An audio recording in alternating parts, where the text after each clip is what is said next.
democracynow.org, the War and Peace Report. We turn now to the situation in the Middle East. Nearly 24 nations have condemned Israel's deadly raid on the Gaza aid flotilla at a regional summit in Istanbul. Israeli commandos killed 9 activists, wounded more than 100 when they raided the flotilla in international waters last week.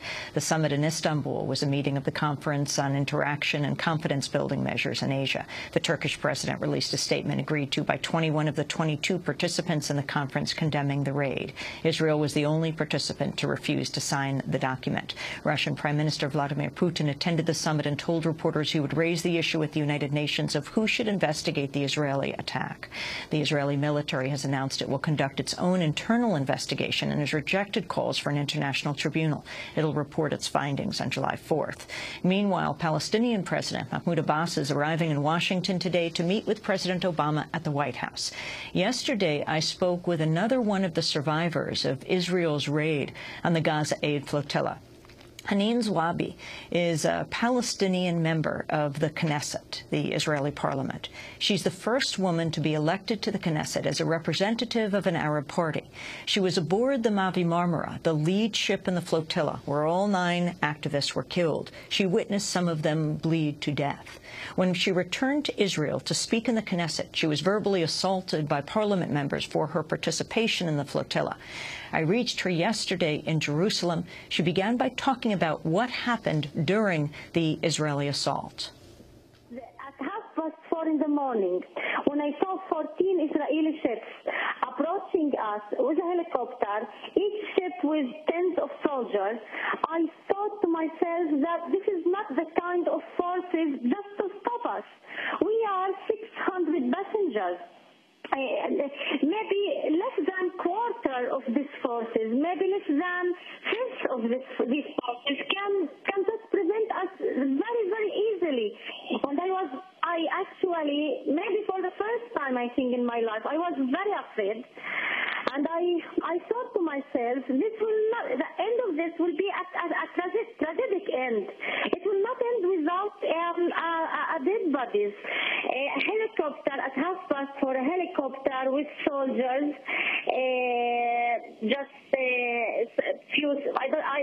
I didn't count, maybe more than 10, 20 soldiers or 10 came out from the helicopter. I couldn't count. And they start, not the soldiers inside the helicopter, the soldiers inside the ships surrounding Marmara started to shoot. I don't know if it is a real bullet or it is just noisy bullets. I don't realize, but all of us were in panic, all of us were afraid, and most of us entered the room.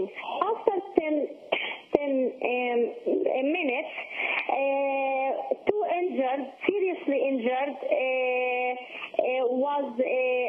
went inside the service floor, and they died after a while. Then after 20 minutes, another 3 came inside. 1 died after a while. They were hurt in their neck, in their head, and in their stomach, and the 4th and the 5th man didn't die. They just bleeded till death. I approached the soldier with a sign in Hebrew, asking them for a medicine for to give us medical help for the 2 injured who are bleeding.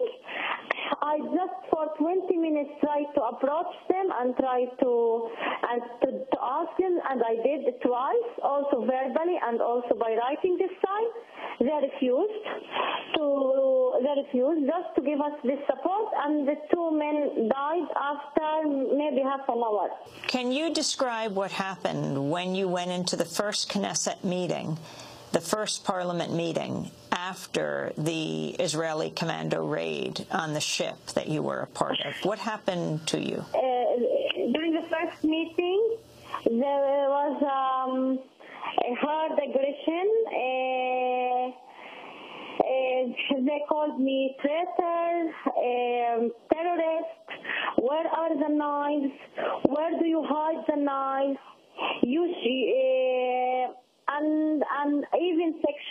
even sexual remarks, even things related to my age, even things related to the fact that I'm a single, I'm not a married woman.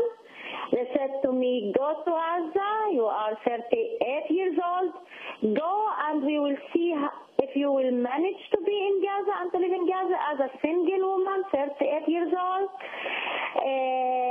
It was below any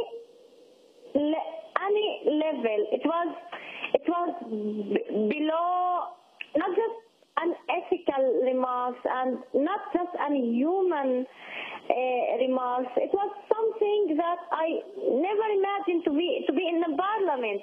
It was something unbelievable. They couldn't argue with me on the political level. They couldn't challenge my political discourse and claims. I was in a political activity. I am against siege. I am against occupation. What happened in the Flotilla is not, this is what I said in the Knesset, what happened in the Flotilla is not the big crime of Israel. This is the small crime of Israel. The big crime of Israel is the occupation and is the siege. And I am against, and it's my right to be active. This is what I am for in the Knesset. The people didn't vote for me just to sit down and just to agree with Israeli policies. I have a program. I have a political program. I have a vision of democracy. I am a citizen and I take my citizenship seriously. I have a vision of equal rights between Arabs, Palestinians, and Jews in Israel. Hanin Zuabi, were you physically shoved in the Knesset in that first meeting? Because there were tens of bodyguards around me. No one could touch me. Immediately, the guards inside the Knesset came and surrounded me. A lot of Knesset members approached me. Also women, also men. And I think if I was a man, the two Knesset members, one from the Likud, one from Israel Beitenu, wouldn't reach me, wouldn't come close to me. It was because I am a woman, so also the women Knesset members participated in this festival of hatred. But because the bodyguards of the Knesset surround me and prevent them from approaching me. Did a Knesset House committee vote to revoke some of your privileges as a Knesset member? Yes. My diplomat